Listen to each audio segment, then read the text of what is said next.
Okay, let's run.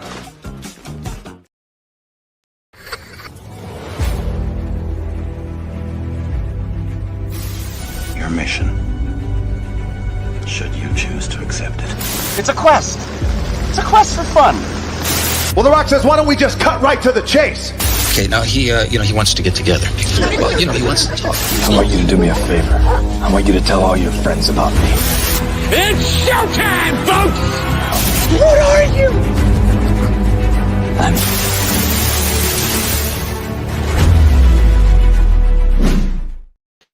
Greetings and salutations. Welcome to And I Quote. This is the weekly show where we introduce you to some of the best indie creators from all over the world, and we find out more about them by taking your questions. I am your host, Ryan of And I Quote channel, and our guest on this episode is indie author and treasure hunter. Well, maybe treasure hunter in the fictional sense. I don't know. Maybe in the real sense. I'm not really sure. Please welcome New York Times best-selling writer of Yashimida's Treasure and Temple of Cyrus, JC Albaugh is here. And no relation, and it's completely spelled differently from Jessica Alba, so no relations here. Exactly. But JC, it's good to see you nonetheless from sunny California. How are you? Yeah, it's good to see you too, Ryan. Right now it's 9 o'clock and it's 90 degrees, so that's Simi Valley weather for you. It surely is. It surely is. And for those of you who are wondering, And I Quote Studios is actually located on the east coast of the US of A in the great state of Maryland. Hi, guys. What's up? But thank you for joining us, JC. And thank you who may be watching or listening to this right now for joining us. Don't forget to like and share this episode with your closest friends. If you have any questions for JC Albaugh, let us know in the comments. Let us know in the chat. And yeah, don't forget to like and share with your friends. By the way, Terrence Lehue says, it's showtime, folks. Oh, good to see you, Terrence Lehue. This is the man who knows how to dress up for every single occasion, doesn't he, JC? Yeah, that's a good-looking dude right there. Oh, my gosh. It's insane. He gives Harvey Specter a run for his money. Honestly, he really, really does. And then Terrence goes on to say, coast to coast, the show with the most. Thank you, Terrence. Love you, brother. Hope everything's well with you. And if you're looking for a great piece of fiction, look out One Man's Treasure by Terrence Lehue. Go to Amazon, buy yourself a copy. That is a darn good novel. Have you read his book? Yeah, I did. I did it before I was on his podcast. So good. Yeah, definitely. That is what we call lit, as some of the kids might say. I don't know. I don't know what the kids say these days because I'm not engrossed in the lexicon. Sorry, folks. But with that out of the way, and the fact that JC and I are on two different coasts of the US of A, JC, I'm just curious, what were some of your favorite books or writers growing up when you were a wee lad? Well, that's a good question. So I wasn't really much of a fiction reader growing up because I was very much washed over with mandatory reading. Wasn't really into that, but what I was into was men's adventure nonfiction, so military memoirs. So I remember as a teenager, growing up, I'd always read because Osama bin Laden, the raid happened in 2011. There was an explosion in Navy SEAL books, and I had to be a part of that. So I've read Marcus Luttrell's Lone Survivor. Mark Owen's No Easy Day, No Hero, and generally just along that military nonfiction line. But then when I got older, I started kind of reading a little bit more. I was really into the Star Wars Republic Commando novels. I think, if you're a fan of the video game, you would love Karen Travis's debut into the Star Wars universe, because a lot of that was written before Dave Filoni took over Clone Wars, and you can see a lot of what Dave Filoni took from Star Wars was kind of copied from Karen Travis. This is no dig at Dave Filoni. I think he did really well, especially with Clone Wars. But the Star Wars universe definitely benefited from Republic Commando. It definitely brings a military, realistic special ops view of a very large conflict. And the character work is just amazing. Wow, great picks, man. Jeez, bringing up Star Wars in the middle of a men's adventure fiction May month. That's awesome sauce because May the 4th just occurred a week ago. And it's funny you bring up Republic Commando because I remember playing that game all the time on my Xbox back in the day, brother. Yeah. And I played story mode and I beat it like a dozen times, but it was so cool and it was so different from anything we had seen up to that point in Star Wars video games or Star Wars TV shows or even in the movies at that point. So yeah, Republic Commando is badass. I haven't read the novelizations of the Republic Commando like video game series or like Karen Travis that you mentioned earlier. I'll have to add it to my as you can see behind us here in the studio. We have a TBR list at 6 miles deep, and it's pretty bad, JC. I'll be perfectly honest with you. But I'm more than happy to add Republic Commando to the mix because Republic Commando has been very, very good to me. That video game very, very good to me. And it's funny because you mentioned Star Wars. Just out of curiosity, did you do anything special for May the 4th be with you this year, or were you just kicking back and rewatching the same 5 movies like we always do? You know, you know what I did actually do? I saw Tales of the Underworld. It's sure. Short like. Yeah, I haven't seen it yet, but I've heard good things. Yeah, half of it was an Asajj story arc, and then half of it was a Cad Bane story arc. Outlaws. Yeah, it was interesting. I really like how they bring back the old Clone Wars Rebels animation, even for just short little tales.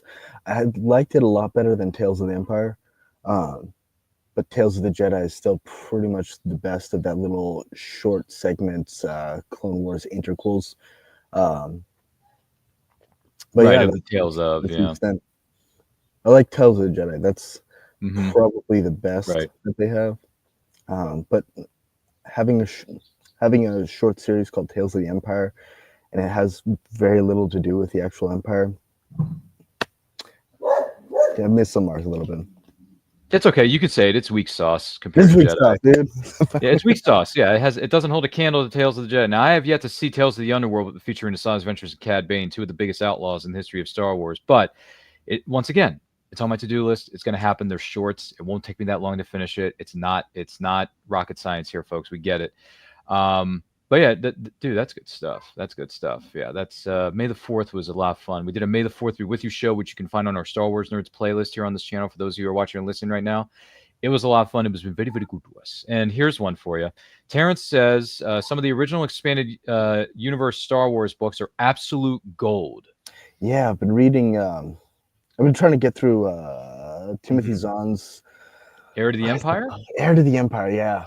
There it is. And I saw because I kind of had an idea of who. Oh my God, that's escaping me. Who? Grand Admiral Thrawn. Thrawn, yes. Thrawn from Rebels, and I was like, he's a cool character, and he wasn't Ahsoka, but I don't know if they did him justice. And then I read Thrawn Ascendancy, and then Heir to the Empire, and I'm like, okay, Timothy Zahn definitely beefed up this character. Like he's a force to be reckoned with. That I don't, hot take. I don't think they've recreated it on the small screen. No, the TV. Boy. I was going to say bold words, folks. JC may be getting thrown out with pitchforks and torches here in a minute. No, I'm just joshing you. But no, I hear you, man. It's, look, from what I know about Thrawn, I've not read it. I got the Heir to the Empire. Well, you can't see it now, but I got the Heir to the Empire trilogy sitting in one of these storage bins, my TBR. It's, like I said, it's bad. But the thing is that I liked Thrawn when he was used in Rebels, the Star Wars animated series, Star Wars Rebels. That was really good. He was okay in Ahsoka. He didn't really do much of anything. I mean, he barked some orders. He had that look in his eye, looking at the camera, and I'm like, okay, yeah, this is clearly a wink and a nod to the fans. But hopefully they'll do more with him in the future. I don't know. That's up to Dave Filoni and his crew, which, by the way, the fact that you got Dave Filoni and Jon Favreau, who is so money, that guy is so money, he doesn't even know it. Jon Favreau knows a shiznit, man.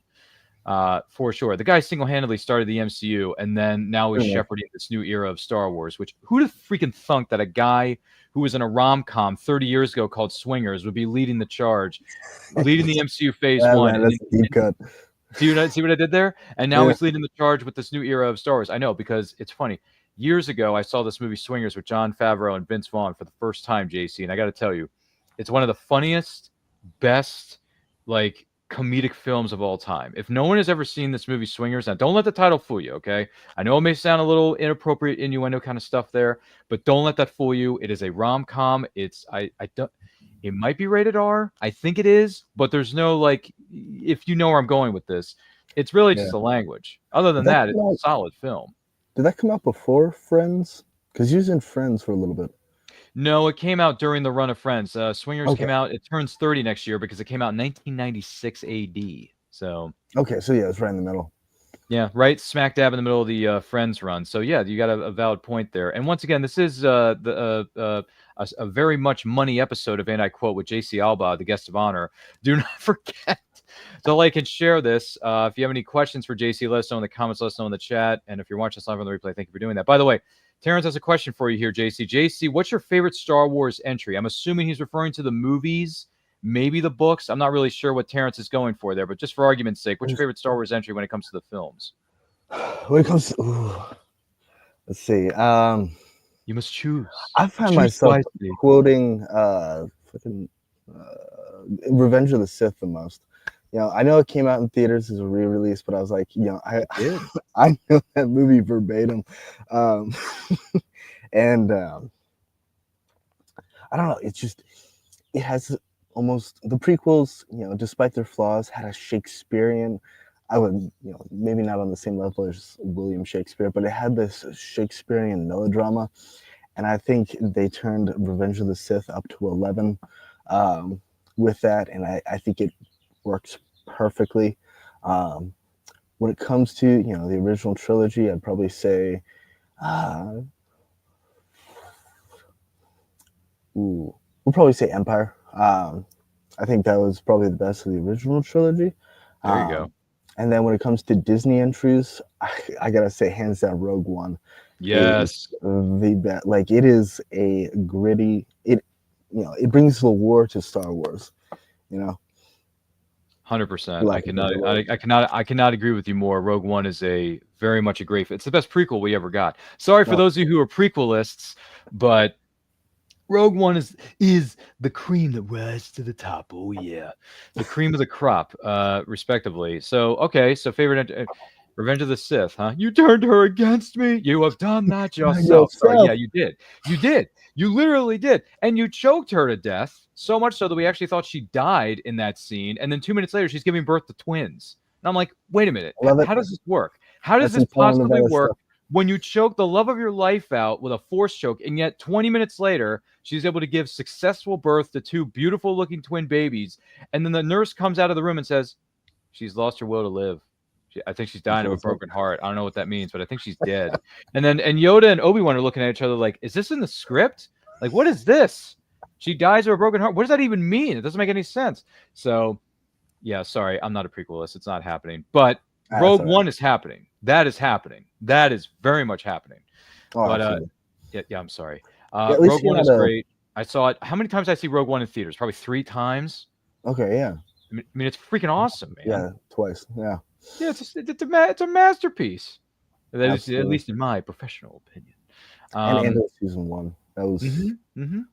Haven't gotten to season 2 yet. I've seen Andor season 1. I haven't seen season 2 yet. Have you seen season 2 yet? I think I saw most of the first episode. It was pretty good. You got some work to do. There's like 12 episodes in this thing. I know, right? Oh, Jesus. I know. It's more homework for us, right? But exactly. Got to get done somehow. Terrence goes on to say, JC knows what he's saying. There's no comparison how good Grand Admiral Thrawn is in the books compared to the show. I appreciate that, Terrence. Yeah, he's giving you kudos. And then Luke Goodich is here. He says, "What's up, everybody?" Luke Goodich, it's good to see you, man. Yeah, look at that, I'm a huge fan of the Men's Adventure podcast. There's one episode that just got me. It was like, which one was it? The last one. Was it the one called Wild at Heart? Was it the one from 2 weeks ago? Oh, it might have been. Yes. Yeah. That I had to because I listen to podcasts at work. And I had to stop mid show of that, and I was like, "Damn!" He's saying something, about. I don't know if it was him or Nathaniel was saying something about the mission of masculinity and being a man and stuff like that. But other than that, great show. Huge admirer of LS and Nathaniel. I have their book, Fighting Hard Man. And then once I get done with that, I'll branch out to what is it? Nathaniel's Treasure is My Trade and Fire in the Tall Grass. But I Yep. gotta get through the first one. I gotta get Yeah, I to was the gonna say. Yeah, I was gonna anthology. say can't forget about this one, man. Yeah, I've heard about that, and I think when you did the interview with him, I was like, yeah, I gotta get that. That's gonna be my next book. Mm-hmm. It's coming, folks. It's coming Yeah. for sure. Great stuff. Great stuff. So you kind of answered a part of the question, but let's dive into this just a little bit further. What would you say are some of your favorite films, past or present? You named Empire Ooh. Strikes Back. You named Rogue One. You named Revenge of the Sith. Outside of the Star Wars galaxy, that is far, far away, even though it happened a long time ago. What are some of your what are some of your other favorite movies, past or present? Well, I gotta go with the thing that makes up the men's adventure heroes. Indiana Jones. For anyone asking, Crusade is the best. James Bond, obviously. When it comes to the best, I gotta say Casino Royale. And then Batman. Batman's the epitome. Like, his superpower is max leveling all of his human level stats, and I would say the best film of that is, I don't know if I'll. Everyone says Dark Knight, but I am a huge fan of Batman Begins. Um, and then recently, some of the films I've been watching was Sinners. I don't know if you've ever seen that, but you need to see it in theaters. That is a spectacular film. I know what it is. I know it's Michael B. Jordan, Ryan Coogler, and obviously Haley Steinfeld, one of the Haley most Steinfeld. beautiful, talented young actresses on the face of this freaking earth. That is sure. Hi, Haley. Good to see you. I'll have to catch that at some point for sure. It's once again, my to-do list is just out of control, Yeah, which exactly. includes Sinners, because Haley Steinfeld's in. I'm like, hello there. Yeah. So all right. I mean, Haley Steinfeld's one of the most. I mean, she's a great actress. She's a great actress. That's what I'm pointing out here. Not just because she's beautiful, but just because she's an actually talented actor. I mean, she's been. I mean, listen. You spoke about men's adventure fiction, right? Look at what her debut was. Her debut was in the freaking True remake Grit. of True Grit. I mean, she was in a western with Hollywood heavyweights Jeff Bridges and Matt Damon. Yeah. I mean, and Thanos is in it. Josh Brolin's in it. So it's like she's hanging out with these three big, badass dudes. And she's, that has a sailor question. I'm 14. Like, she's like 13, 14 years old in the movie, and she's holding her own with Hollywood heavyweights. And I'm thinking to myself, this girl's got a bright future ahead of her. And look what she's done since then. She did all that. She did the Pitch Perfect sequels. Yeah, she don't miss. She did Edge of 17. She did Sinners recently. I mean, look what she's done, man. Absolutely. Like, and plus, there's a lot of if you ever seen the original True Grit, I know my dad did, and he was like, it's remakes. But having a lot of pressure to perform, as well as the John Wayne film, I think she did way better than the original. I'm gonna get hate for that, but the original woman from the original True Grit, I can't remember the actress's name. I don't know who the actress was, to be honest. I have no idea. But yeah, if anyone wants to Google that in the backstage area of our studio, let us know. But But I hear what you're saying, though. I completely understand what you're saying. By the way, Luke Goodich goes on to say, if it was something smart, most likely Nathaniel was the one who said it. Thank you, man. Nathaniel said it. Okay. From now on, we'll remember this. Nate says all the smart stuff, and then Luke comes up and just piggybacks off of it. So it's cool, Luke. We love you, brother. And then Luke goes on to say, Sinners, the new film, is so freaking good. There's a nice call on that, JC. I appreciate that. There you go. It happens, folks. What would you say are some of your favorite TV series, past or present? Anything out there ring a bell? It's so hard for me to watch TV, especially now because I have a 1-year-old. But even then, the longevity of TV shows kind of makes it hard to finish it. But I guess I'll say, because we were talking about this, Supernatural seasons 1 through 5 were excellent, men's adventure, supernatural thriller. For those of you who haven't seen it, I doubt many people have not seen it, but it's literally two brothers traveling on the road, fighting ghosts and demons. It ramps up, goes into biblical, the Book of Revelations, and it has an explosive finale, and then they then they continued it for 10 more seasons. But so I've gotten to maybe season 8, but another one is Arrow, seasons 1 through 5 of that. Sure. Should have stopped there because it was literally 5 years on the island, 5 years in Starling or Star City. Star City, yeah. Should have ended. Did not, and I kind of fell off a little bit.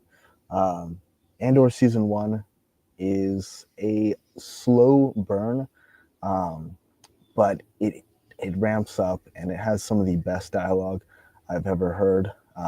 When Bill Skarsgård says, "I fight for a sunrise I'll never see," that that whole monologue, that was intense.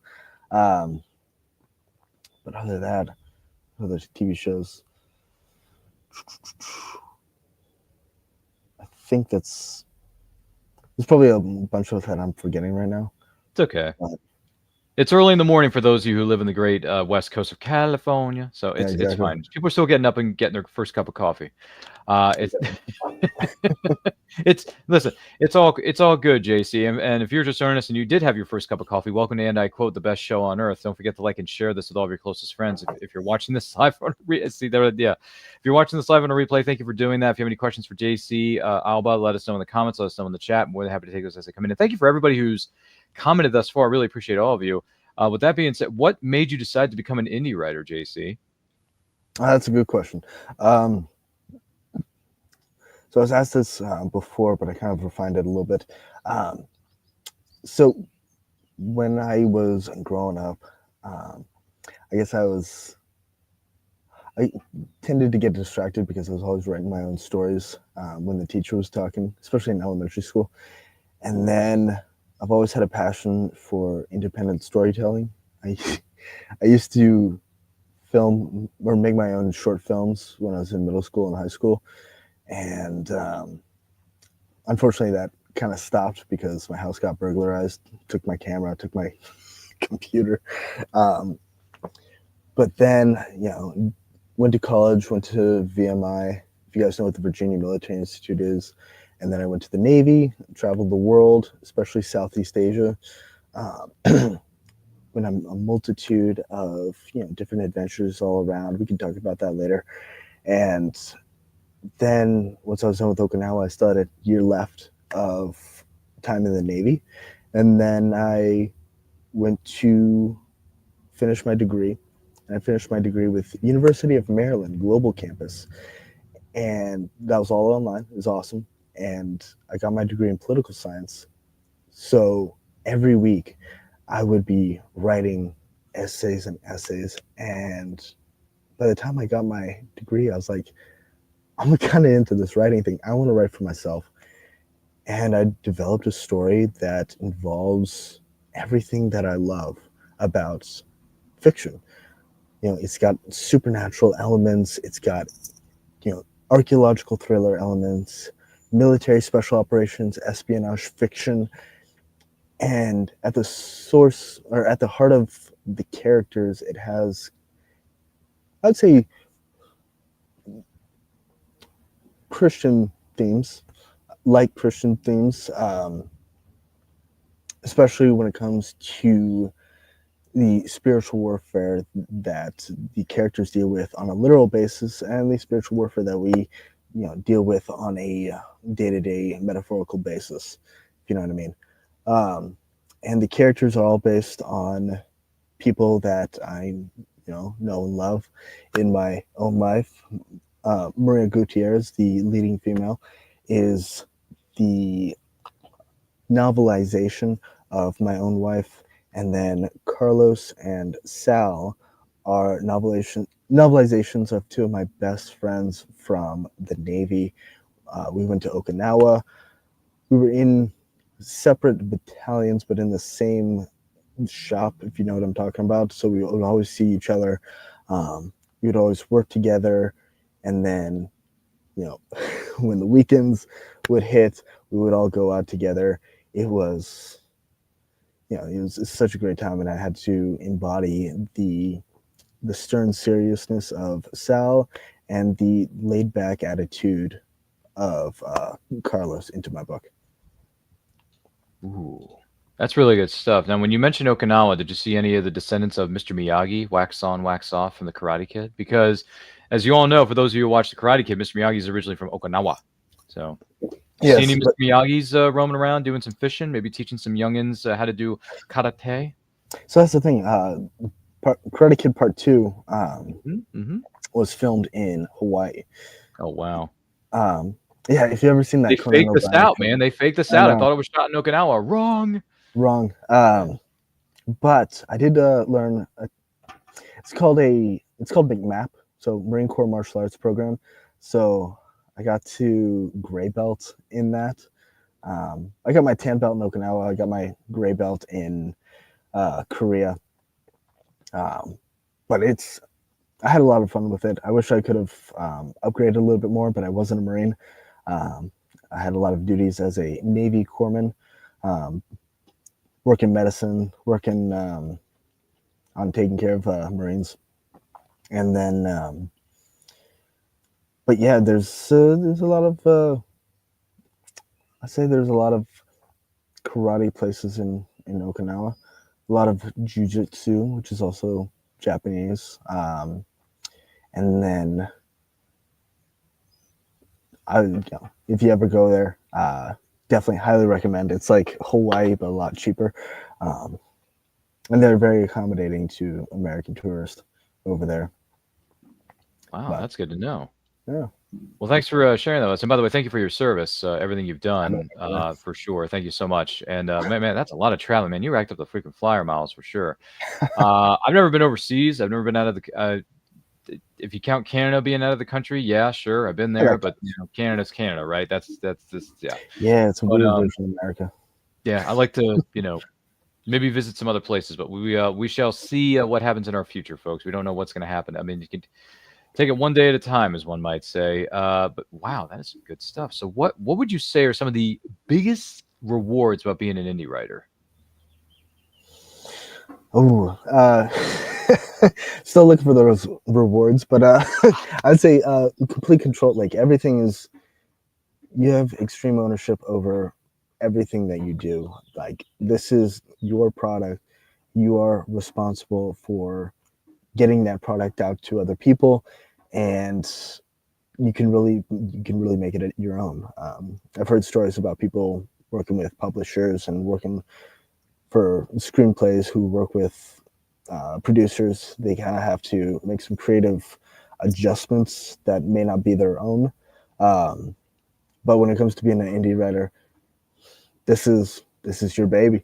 This is what you own, and this is your vision. And I think it brings a more intriguing, more unique perspective to those who may be interested in your writing. Right on, man. Creative control. It's a beautiful thing. Exactly. Or you could just pull a Palpatine and say unlimited power. Yeah, I'm sorry. There's another cheesy one-liner from Revenge of the Sith that just turned the big 2-0 this month. So well done, guys. Well done. Oh, jeez. He has control of this and that. He has control of the Senates and the courts. He's too dangerous to be kept alive. Sorry. Now you got me thinking of Mace Windu versus exactly Mace Windu versus Emperor Palpatine. It's happening, guys. It's happening. Flip side of the coin, though. Biggest challenges about being an indie writer. What do you think?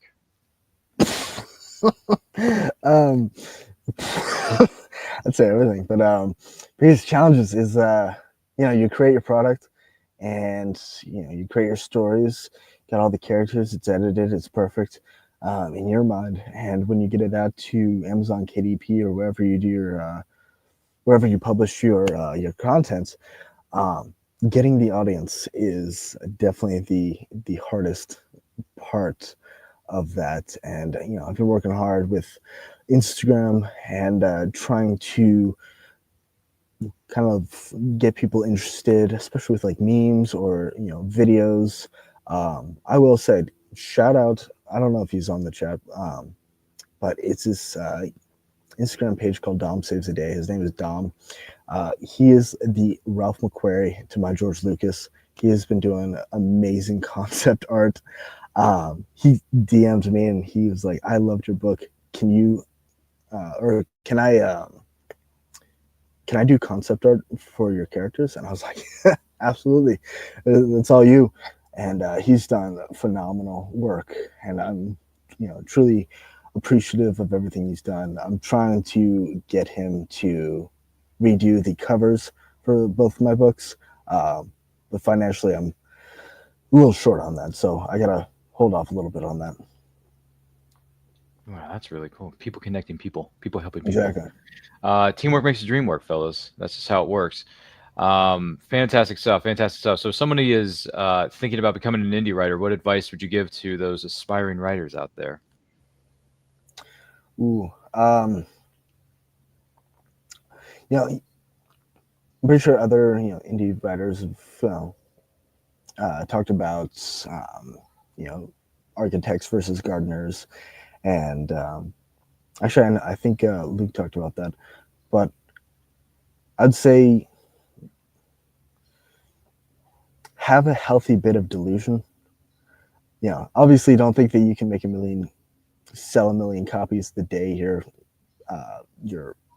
book comes out, but have that healthy bit of I believe that this can be a successful series or books, and when I say healthy, you mean put in the work in order to support that delusion. I believe that the Raider series, which comprises of Legend of Yamashita's Treasure and Temple of Cyrus, and I'm working on the third book, tentatively called Legacy of Fawcett, as in Percy Fawcett.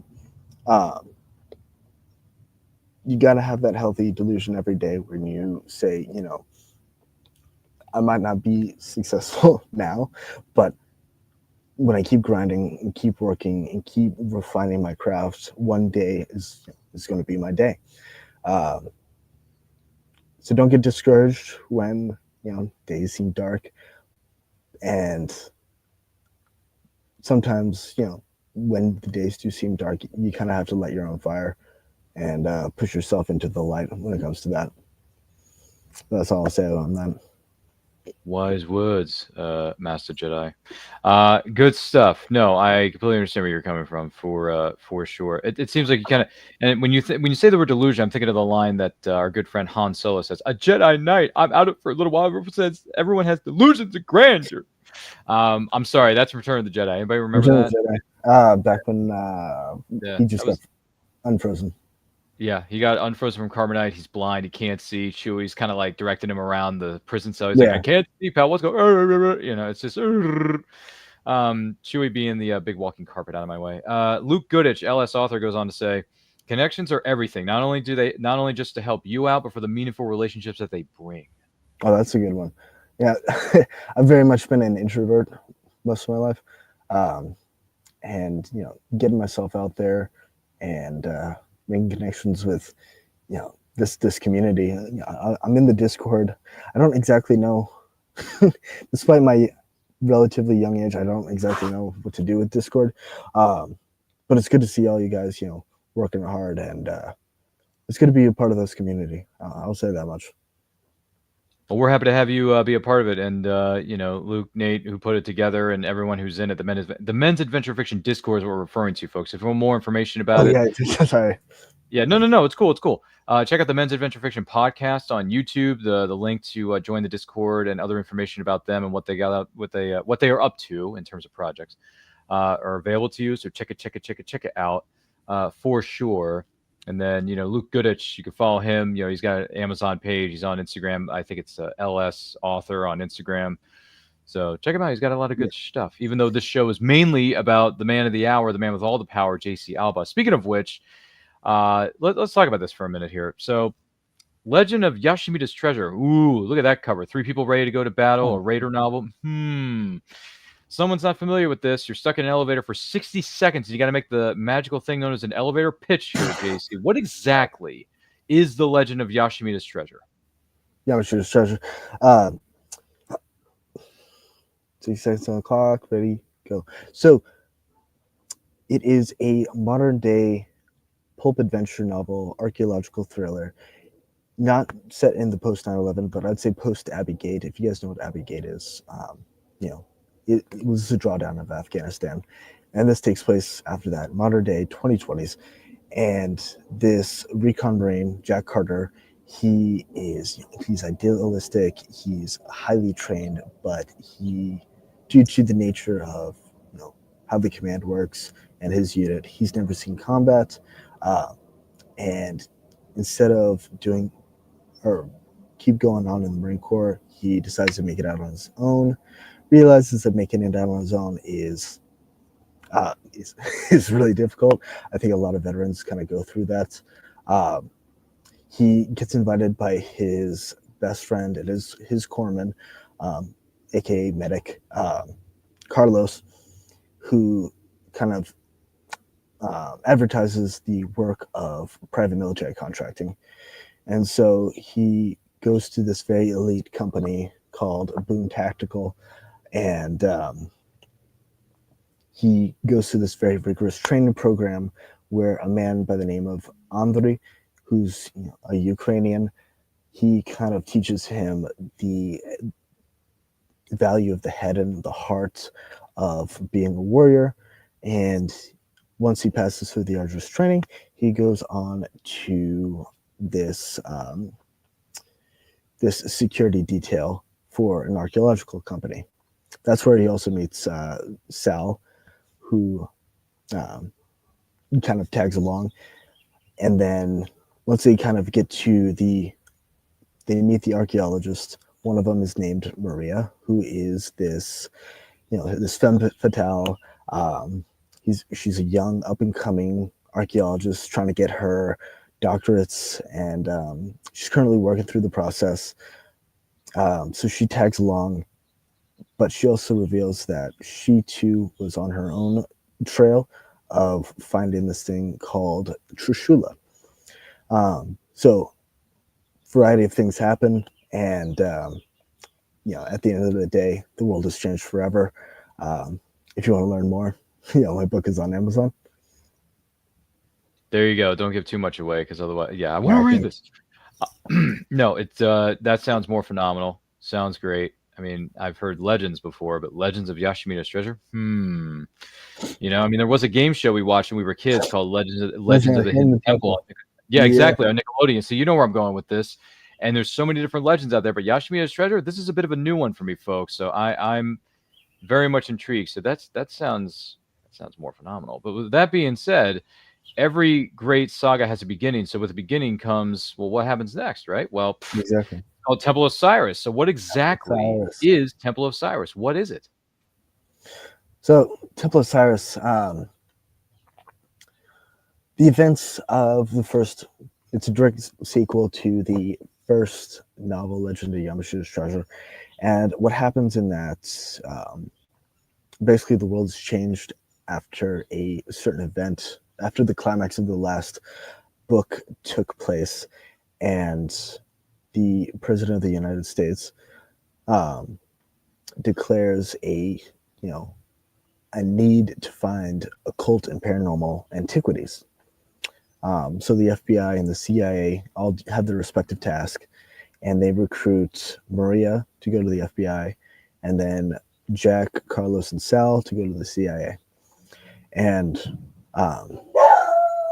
it's wrapped up in Zoroastrian mythology, which not a lot of people know about, but it is kind of the proto version of Christianity. And what I mean by that is, it was one of the first religions to have one God and then one prophet, Zarathustra. And it also had the same kind of good and bad spiritual warfare that we see with our angels and demons. Instead of demons, they had something called devas.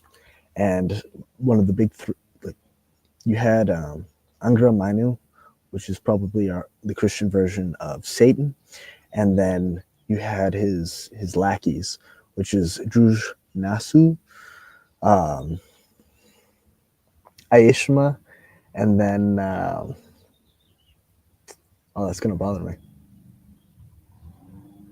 Oh man, I can look up in a book, reading Red Book, but they're all, devas or demons of bad thought, bad actions, and corruption. And those devas are, or were put into, this is where the fiction kind of comes in. King Cyrus, who was one of the legendary kings of Persia, he put, he was able to contain the devas into cylinders that were now found out by what we call the Raider team, so Jack, Carlos, Sal, and Maria. And turns out the devas have, obviously supernatural horror kind of powers, and they start taking over Jack, who's the leading man. They start taking over his mind, and so it's up to the team to destroy the cylinders and save Jack's mental well-being before it's too late. Oh boy, this is getting real serious here, man. This is getting gritty, into the trenches, boots on the ground. We're ready to go and fight this thing out and fight for our very lives. But no, it sounds great. Both of these books sound great, and it's got Raiders meets Tomb Raider written all over it. I love it. It's great. It's fantastic. So definitely got to recommend this to you. Maybe watching and listen to this right now. Pick up copies of these books. By the way, Nathaniel Hummel is here. He says, "Let's go, gang. Let's go." Oh, hell yeah, dude. Good to see you, Nate. Good to Hope see you, everything's going in Nathan. the woods. Yeah, he just had the release of his. Speaking of debuts, My you Trade. had your debut with these two novels, right? With Yashimiya's Treasure and Temple of Cyrus. Nate just had his Yeah. debut with Treasure is My Trade. Yeah, that's. I'm getting to that. Let me finish Fighting Heart of Man Part 1, and then Exactly. I'll transition to Treasure's My Trade and Fire in the Tall Grass. There you go. Yeah, I know it's a lot, guys. It's a lot, and plus, I think some of us here are just waking up. So, give me a second. Let me get a cup of coffee. We'll be good to go. He says, "Thanks so much for that shout out there, JC. Legends." There you go. I appreciate it. See, everyone's supporting each other. We love it around here. Yeah, But congrats on the release of those two books, man. Seriously, I mean, these covers look really good. It's very mysterious, adventurous, dark, gritty. It's really good stuff. Definitely can't wait to sit down and read these from cover to cover, beginning to end, start to finish, no matter what. What has been? Have you had a chance to go to any book signings or events? And if so, what have those experiences have been like, or what has your interaction with your fans been like thus far? I've done it once actually, and it was at my local bookstore. I literally just asked them on Instagram, say, "Hey, do you guys mind if I, do a book signing here?" And they're like, "Yeah, sure." And I got 10 books, bought 10 books from Amazon, and I sold out within 2-3 hours. And it was actually kind of an amazing experience. I was able to I have some real estate sales experience, and I was able to kind of harness my sales experience to that. And I got a picture of somebody that didn't know me, and it was very interesting. But so far, the fan response has also overwhelmingly positive, but the demographics have been super mixed. Because I work at a medical clinic, a vascular surgery office, and I just put my book down in the waiting room, and I get this call from upstairs saying that, this woman really likes your book, she'd like to take it home. And I'm like, yeah, sure.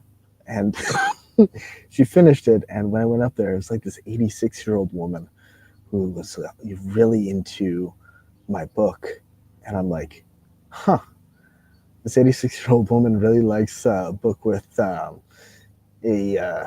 less than reputable archaeologist getting his head macheted in front of other people. It's and then there's also teenagers who also look like my book. So short story of this is all ages are welcome to this book, and I think they're really gonna like it. That's good stuff, man. Honestly, after hearing that, I mean, honestly, that's just Yes! That's awesome. I can't remember that Will Ferrell movie. What is that? That's old school right there, man. It's old school. It's when they had the fraternity. Oh yeah. All right. Yeah. Now Do you remember this now? I'll edit. Like Is this Captain ringing a America, bell? I'll add it to the list. Okay, well, it came out in 2001, so it's yeah, called that's- Old School. It's about Will Ferrell, Luke Wilson, and Vince Vaughn starting their own fraternity at a college campus. Okay. Mm-hmm. And if you're a fan of, speaking of military fiction, if you're a fan of 24, the TV series 24 with Jack Bauer, I mean, speaking of badassery, his daughter, his TV daughter, not his real life daughter, but his TV daughter, Kim, played by Alicia Cuthbert, is what is it? She's in the movie. She's in Old School. She makes a cameo appearance. She's not in it for very long, but she makes a cameo in it, and it's kind of memorable. I'll definitely check it out. Mm-hmm. Yeah. I mean, have you seen 24? Have you seen the Jack Bauer series with Kiefer Sutherland? I think I tried to. I don't know if I could understand the concept of an entire, counter-terrorist spy agency plot happening within 24 real life hours. Maybe I'm just, I'm in the wrong, and I'll easily get humbled if I watch the show. I just haven't had the time. Okay. All right. Well, if you ever have the time, feel free to check it out. I mean, feel free to check it out. It is streaming on Hulu/Disney Plus. # not sponsor of this show, but it is there. All the seasons, all the spinoff that they did that only lasted 2 minutes. That's there. Oh, the guy who there's another guy on 24. He played Dr. Dre in Straight Outta Compton. Straight Outta Compton, yeah. Yeah, that was the spinoff series. It was called 24 Legacy. 24 Legacy. Mm-hmm. Yeah. Yep, that lasted 1 season. But if you want to go with that and get a feel for it, that's you can check that out too. It's available to stream, of course. So I'll take that. Yeah. I'll take that into consideration. Actually, when it comes to spy thriller TV shows, I forgot to mention. You ever seen Jack Ryan with John Krasinski? That iteration of it? No, I've only seen the movies with Alec Baldwin and Batfleck and who was the other one? Harrison Ford, because he did 2 of them. Have I seen the rebooted one? I saw Jack Ryan Shadow Recruit with Chris Pine and Kevin Costner. I didn't mind that one. A lot of people hated it and threw it under a bus, but I didn't mind it. I enjoyed it for what it was. You turn your brain off, you enjoy it for an origin story for what it is. And but with all due respect, outside of the Jack Ryan TV series that John Krasinski did for the last couple of years, the best Jack Ryan movie is the first one, The Hunt for Red October, with Alec Baldwin and Sean Connery. That is good. Yeah. A lot of people say the first one's the best. So, I mean, I just did a rewatch of it not too long because the movie actually turned 35 this year. Can you believe that? The Hunt for Red October turned 35. So there you go. And it's funny because Luke Goodich says, my favorite Jack Ryan is Jim from The Office, which is John Krasinski's iteration on if I remember this correctly, nice. JC, that's an Amazon Prime series, is Jack Ryan? Yeah, but Jim is just Jack Ryan undercover. Yeah, The Office was doing paper for the Taliban. Wow, an undercover guy. Yeah. I did not know that. Fun. That's what they say here in the studio sometimes, folks. It's fun facts. My favorite Jack Ryan is Jim from The Office. But it is John Krasinski, Luke. In case you're wondering who the real actor's name is. God. Oh, okay. Yeah, John Krasinski is his real name, but yeah, from The Office. Yeah, John Krasinski. Okay. Yeah, Jim from The Office is John Krasinski's character that was married to Pam from The Office. Oh Lord, oh goodness gracious.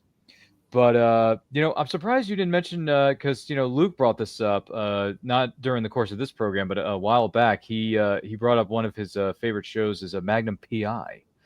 I'm surprised you've never seen Magnum PI. I mean, granted, who am I to talk, right? Because I've never seen an episode of Magnum PI, but Luke loves Magnum PI. Have you ever seen Magnum PI, JC? Yeah, I know the Men's Adventure podcast references him a lot. Tom Selleck, yeah.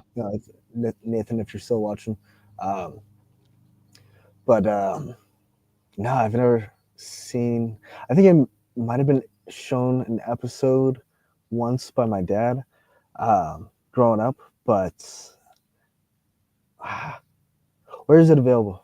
Yeah. That's a great question. Well, I Add it think to the list. if I remember correctly, since I mean the reboot's on CBS, so maybe Paramount Plus, but then again, it was made by a different studio with Tom Selleck's iteration available on Peacock. Luke, you probably going to know more about this. If you know where Magnum PI is streaming, let us know because I want to watch Magnum PI with Tom Selleck as well. Let's see. Terrence. Let's see. Terrence goes on to say, and now he's about to search for the Fountain of. Yeah.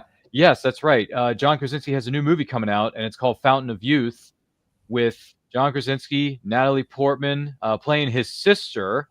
Playing his sister. Speaking of Star Wars, Natalie Portman's from Star Wars, right? She's going to be in a new treasure hunter movie called Fountain of Youth. Have you heard about this, JC? Yeah, I think I have from another movie podcast. I think I took a look at it, and we'll see. It's a Apple TV movie, isn't it? Mm-hmm. I'm Yes, sorry, I don't have Apple TV. So. Darn it! That means you and I are going to have to do something else. But we may have to reach out to we may have to reach out to Luke and say, "Hey, Luke, can we piggyback off your account for a while? Let's just watch Fountain of Youth." That'd be awesome. But we could. Yeah, I'm tentatively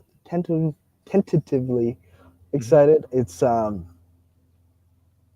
what a lot of these movies do is they forego the character work, which really turns a average treasure hunting movie into a great one. Indiana Jones, great character work, great. You got the character's look, his personality, his one-liners. Harrison Ford just embodying the character, which really absolutely elevated it. But you also got King Solomon's Mines with oh my god, it's the 80s King Solomon's Mines that definitely tried to be like Indiana Jones, but they didn't get Alan Quatermain's. They didn't really flesh out Alan Quatermain's look, and it kind of it turned into an average treasure hunting movie. On the other flip side, Brendan Fraser's O'Connell. Yeah. That's I love that movie. I love all three of them. Again, very well realized characters elevate these adventure fiction stories, which all my characters elevate this Legend of Yamashita's treasure. That's a shameless plug. So we'll see how they write these characters and whether or not it'll be the next Indiana Jones or National Treasure or The Mummy, or just another Apple TV show. Exactly. Yeah. Anything's possible. Once again, we are here with the guest of honor, JC Albaugh on And I Quote. Don't forget to like and share this with all of your closest friends. If you have any questions for him, let us know in those comments. And if you're joining us live on the replay, thank you for doing that. By the way, there's been a lot of comments made here, so let's dive into this a little bit if I can. Wow. Let's see. Luke says I can't spell that when it comes to John Krasinski. Yeah, I'm sorry. I know his name is a bit difficult to spell. Nate says maybe my all-time favorite series. I believe he's referring to Magnum PI. I'm not sure, Nate. You're going to have to be more specific than that. But then Terrence goes on to say, Magnum PI is actually free on Roku, it looks like. Okay. Well, in that case, I know what I'm doing tonight, fellas. After dinner, I'm going to watch some episodes of Magnum PI because I have a Roku Smart TV. What's up? Yeah, Magnum PI. I'm going to have to check that out. So it's free on Roku. What is it, JC, if you have access to that somewhere. It's free. It's free. And then, by the way, Luke has a question for you. He says, Mission Impossible fan over there, JC? Any thoughts on this new film coming out called Mission Impossible: The Final Reckoning with TC legend Tom Cruise? Absolutely Mission Impossible fan. I've been trying to get my my wife to watch those. But yeah, Final Reckoning looks amazing. I'm really excited for that. It's coming out in May, so I gotta make sure my wife sees all the first films 1 through 6. 1 through 7. And, is there 7? Yeah. Okay. So 7. Yeah, there's one for each day of the week. Exactly. And so hopefully we'll be able to see that because that's a theater movie right there. There you go. Yeah, I definitely agree with that one. And then let's see. Terrence goes on to say Richard Chamberlain was Alan Quatermain in the one you're referring to, King Solomon's Mines. Yeah. Yeah. Yeah. I haven't seen that. I think I saw like a few minutes of it in a film class or somewhere on social media, but I haven't watched the rest of it. And then Terrence goes on to say the film is bonkers. And I then appreciate the assist, Terrence, though. yeah, With, Terrence. the- And then Terrence goes on to say the third Mummy movie is actually underrated, which he's referring to the Mummy and the absolutely. Tomb of the Dragon Emperor. Dragon Emperor. Yeah, exactly.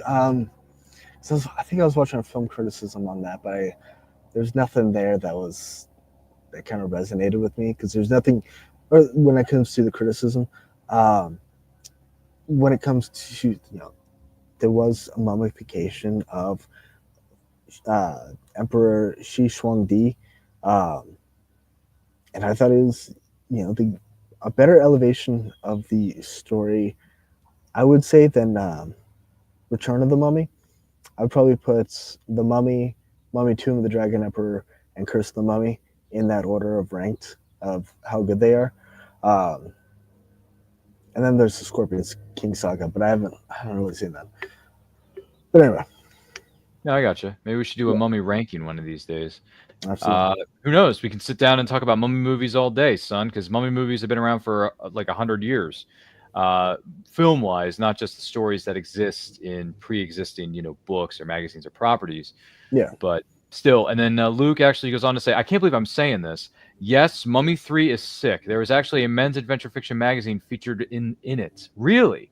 That part I didn't know, Luke, but the fact that you and Terrence are on the same playing field and saying that Mummy 3 is underrated. What movie were you watching exactly?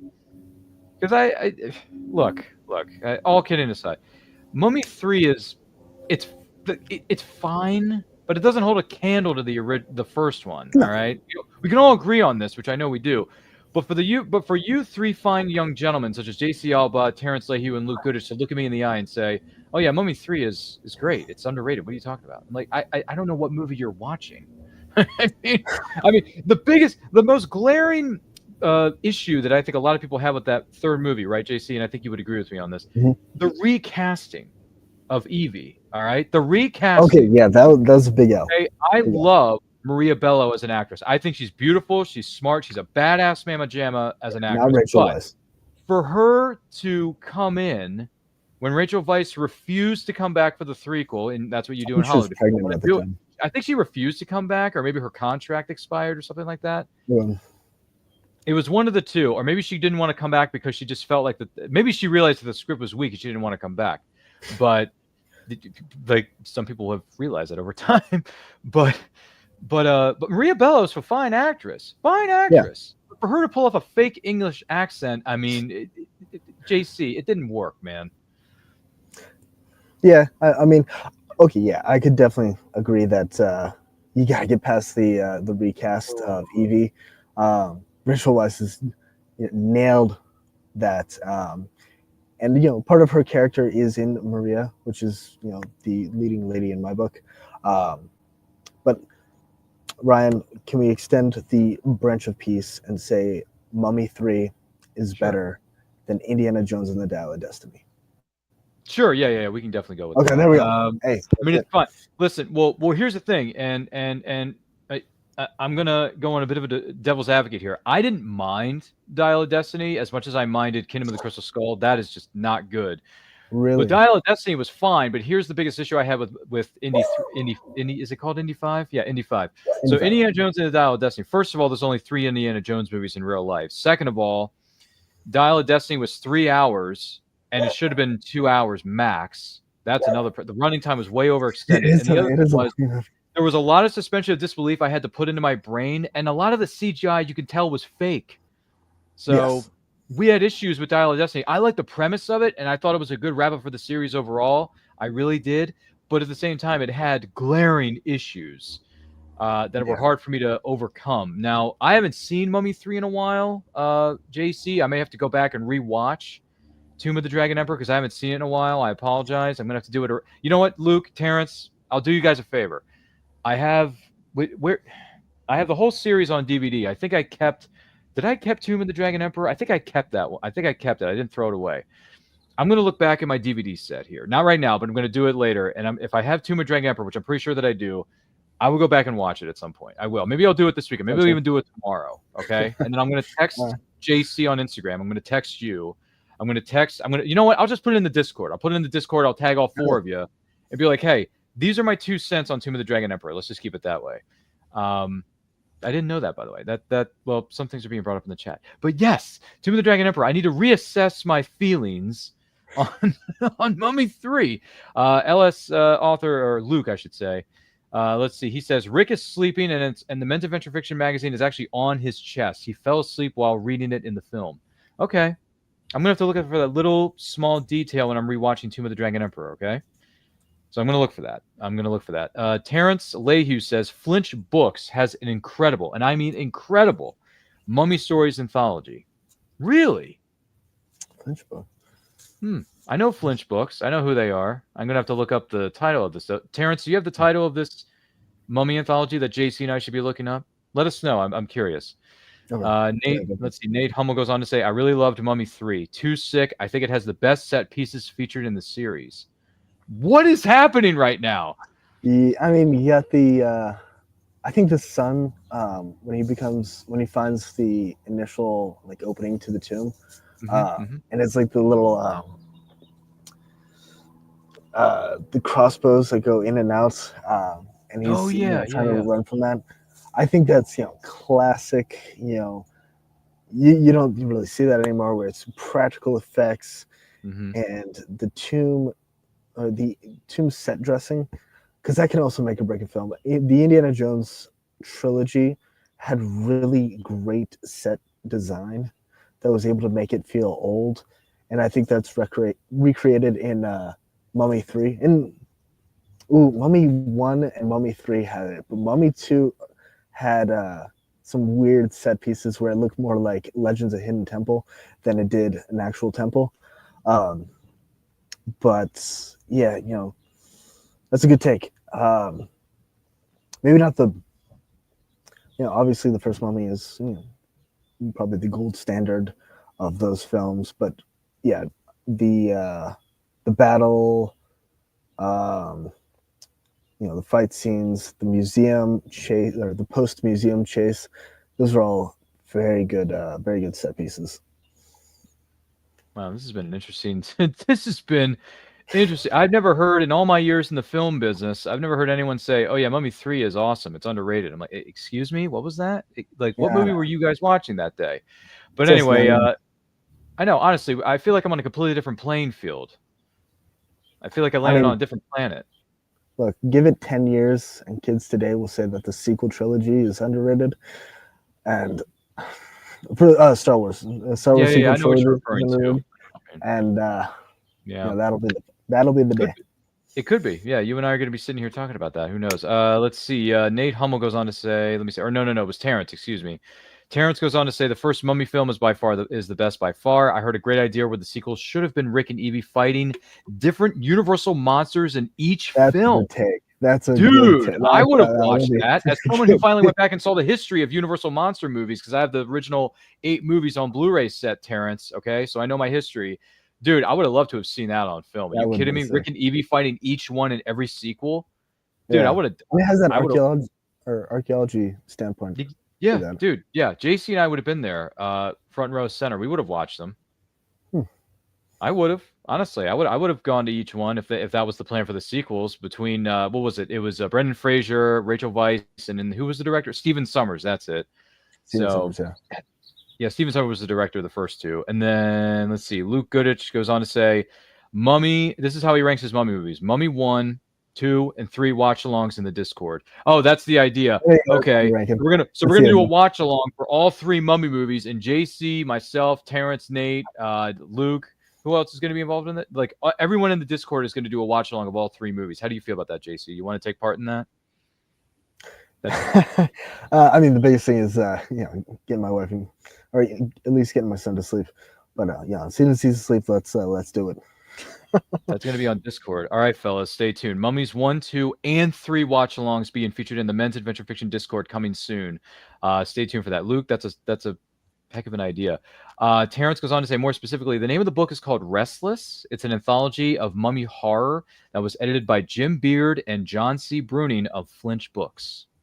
All right. I know who Flinch Books is because I know Jim Beard and John C. Bruning. They're friends of mine. I've had them on my show and I quote in the past. So yeah, they're good people. They're very, very good to me. So check out Restless, an anthology of mummy horror, edited by Jim Beard and John C. Bruni from Flinch Books. There, JC. All right. We're gonna have to. Hopefully it's on We're gonna have Audible to add because that I'm a one. huge Audible guy. Okay, well, you have to check it out. It's on Amazon. It's on Amazon, so maybe the Audible is there somewhere. Which also you have to look that Legend of up. Yamashita's Treasure is also on Audible. But anyways, shameless plug. Shameless plug. Shameless plug. No, it's all good. Yeah, it's all good. It's all good. Nate Hummel goes on to say, haha, it's because I have very low expectations for Mummy 3. I was shocked. That's why you liked it so much. No. You own that, Nathan. Don't back down. It's a good movie. Even with even with high expectations. Okay. I mean, it's just, however you want to go about it, Nate. It's up to you, brother. But if you like Mummy 3, hey, have at it. Fantastic. Like I said, I gotta go back. Right? I got to go back into the vault. I got to rewatch this. I got to figure out what's going on here. Because maybe I'm missing something here. Maybe I'm missing how great of a film The Mummy, Tomb of the Dragon Emperor really is. Because I do have all the movies on DVD. So I got to go back and in my set and watch that. So just saying. Just out of curiosity, though, JC, there's a question being presented to you here in our live chat. Terrence goes on to say, what did the audiobook process look like for Yashimita's Treasure? It's easy. I just paid someone to do it. It's definitely a pretty penny for a professional voice actor. His name is Stephen Dalton. If there's any Mass Effect fans, he sounds very similar to Caden. I looked it up. It's not him. But I gave it to him. I gave like a little an excerpt from Legend of Yamashita's Treasure, and he read it back. And I was blown away by the performance. He has it's interesting because he's an Irishman, and I asked him to do an American accent, and there's a lot of Spanish words and Filipino and Japanese words in Legend of Yamashita's Treasure. And I'm married to my wife is Guatemalan, second generation here, so we know Spanish. And it's kind of funny to see how he does Spanish with a American/Irish accent. But no, he did an amazing job, put it together, and now it's on Audible, and couldn't be happier. Well, congratulations on that, man. That's fantastic with that for sure. And then Nate goes on to say, I mean, that I only ever heard it was terrible, so I was shocked that it is so good. Regarding Mummy 3, Mummy 3, let's do it. Dragon Emperor, oh gosh, it's gonna happen. Oh boy. It's funny if you guys. I mean, I know you guys have. I know a lot of people have talked about in the Discord, or some people have mentioned Mummy 3 over a little bit of course of time that I've known you guys. But if you had mentioned this to me 2 years earlier, we could have done a 15-year watch along for Tomb of the Dragon Emperor on my YouTube channel, because the film came out in 2008 and we just had its 15-year anniversary in 2023. So sorry, guys, got to wait another 3 years before we can sit down and do a 20-year anniversary watch along of the Mummy 3. All right, I'll be here. All right. We'll have to add it to our schedule. Thanks, guys. Goodness gracious, The Mummy, the Tomb of the Dragon. That is going to be a heck of an experience for me to sit down and rewatch that with a clean slate and an open mind. Nate Hummel goes on to say, the reader did a great job on Yashimita. I had no idea that he was Irish. Also, the book is fantastic of yours, JC. I appreciate that, Nathan. I've been, I don't know if you've heard this, but I've been reading Fighting Herdman Part 1. You and Luke did a great job. And trying to get through it. And as soon as I'm done with that, maybe I'll make a video of it. There you put go. Some AI together, do a little promo video. Same way I did for Terrence with his review. So look out for that. There you go. Great things are happening and great things are coming soon, folks. Let me be perfectly honest with you. Who'd have thought that I would get a group members of our audience on this program, and I quote, and the guest of honor, JC Albaugh, to all say, oh yeah, Mummy 3 is a good movie. It's a great movie. Yeah, it's underrated. What are you talking about? I did not see that coming, but That's the beauty of these programs, folks. You never know what's going to happen. And as our good friend told us 30 plus years ago, life is like a box of chocolates, JC. You never know what you're going to get. So with that being said, I want to take this opportunity to say thank you so much to JC Albaugh for being our guest on this week's episode of Anti-Quote. JC, it has been an honor and a pleasure getting to know you. Congratulations on the release of your books. Now, if someone wants to know more about you and buy copies of your books and maybe find out where you're going to be appearing next, where can they follow you on social media, JC Albaugh? So, my main method of social media is probably Instagram. It's the Raider Adventure book. It should say, the username should be author JC Albaugh. And then you can find my stuff on Amazon for Legend of Yamashita's Treasure and Temple of Cyrus. I have it in paperback and ebook. And then for Legend of Yamashita's Treasure is actually on audiobook. If you guys, if you have the subscription, I know you guys have a little bit extra monthly credits that you guys don't use. Just pop one of those over to the Legend of Yamashita's Treasure, and I think you'll thoroughly enjoy the story. Sounds good, man. Well, thank you so much for being with us, JC Albaugh. I'm going to talk to you here again momentarily, so stick around. Don't go anywhere. We're going to need you here for just a little while longer. Terrence goes on to say, Ryan, you've been outnumbered and outvoted when it comes to the Mummy Tomb of the Dragon Emperor, my friend. Yeah, thanks, Terrence. Appreciate that. And I got your message on Instagram, which book you're referring to when it comes to flinch books between John C. Bruni and Jim Beard. Thank you, sir. Appreciate it. You're the man. Appreciate you doing that for us. But yeah, apparently I've been outvoted and outnumbered, so I guess I got some work to do, and I got to gather my troops and figure out what the heck is going on with this Mummy trilogy, starring the one and only Brendan Fraser, of course, as Rick O'Connell, for sure. But my name, for argument's sake, my name is Ryan of And I Quote Channel. Follow me on all forms of social media, simply at And I Quote Channel. That's where you can find the links to all our social medias, all the wonderful things we got coming up soon, and the things we've done in the past, our catalog, endless backlog of videos. By the way, we're on the road to 5,000 subscribers, folks. And once we do, we'll have a live stream celebration that will include special giveaways that the person who is watching or listening to this right now is going to be eligible to win. Also, we have merch. We have hoodies. We have shirts. Yes.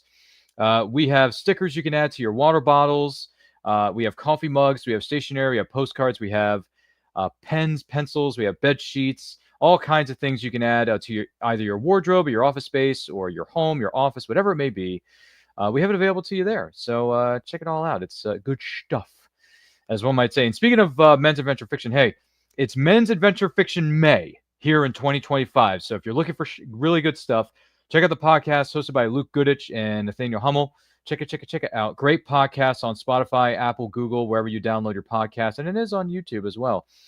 Fire in the Tall Grass. It's a Noah Redford adventure written by our good friend Luke Goodich, right, JC? He's a good friend of ours. Feel free to check out Fire in the Tall Grass. It's there. It's available. And our good friend Brina Williamson's got a really good novel out right now. It's called Marina Grant and the Lost Tomb of Golgotha, which is about to be adapted into an audio drama from Invictum Digital. Oh, yeah. So definitely got to check that out. All good things. It's Men's Adventure Fiction May. These are just some of the many great indie authors and stories and all good things are out there. Luke says, oh, you are too kind. Hey, Luke, listen. You support us. We support you. Everybody supports each other. It's a team effort, man. It's a team effort. And he goes on to say thank you to everybody out there. Nate Helmel goes on to say, great interview. JC had as well on Suit Up Podcast. Yeah, he did a wonderful job on the Suit Up Podcast. You can check that out on Spotify or YouTube, wherever you download your podcasts there for sure. Goodness gracious, there's so much to do, but yet there's so little, just so little time. Once again, thank you for joining us for this episode of And I Quote. Do not forget to like, comment, share, subscribe, ring the bell to be notified of when the videos go up or they go live. And remember, life is better when supporting indie creators all over the world. Take a look.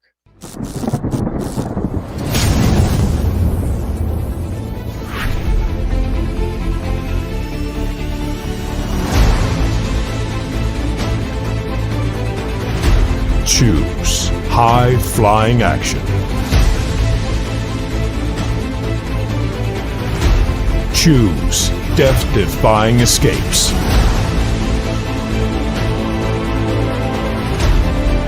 Choose spine-tingling thrills. Choose nail-biting intrigue. Now's your chance to choose the adventure. The Captain Hawkland Adventures. Available on Amazon.com.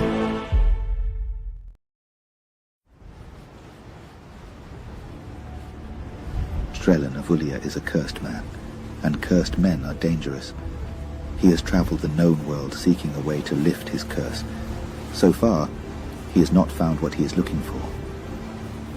When Trellin arrives in the city of Anshi, in the nation of Paraba, he meets a cold reception. The desert nation is unforgiving, its people have proven untrustworthy, and the locals have no love for foreigners. Now, a wealthy stranger offers to lift Trellin's curse for a price, and he must make a choice. Seek a solution elsewhere, or risk imprisonment in the Tower of Ruhak, a place from whence no man has ever escaped. The known world of Atera, the prisoner of Ruhak Tower. Now available on Amazon in paperback and on Kindle.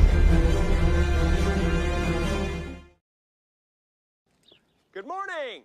Oh, and in case I don't see you, good afternoon, good evening, and good night.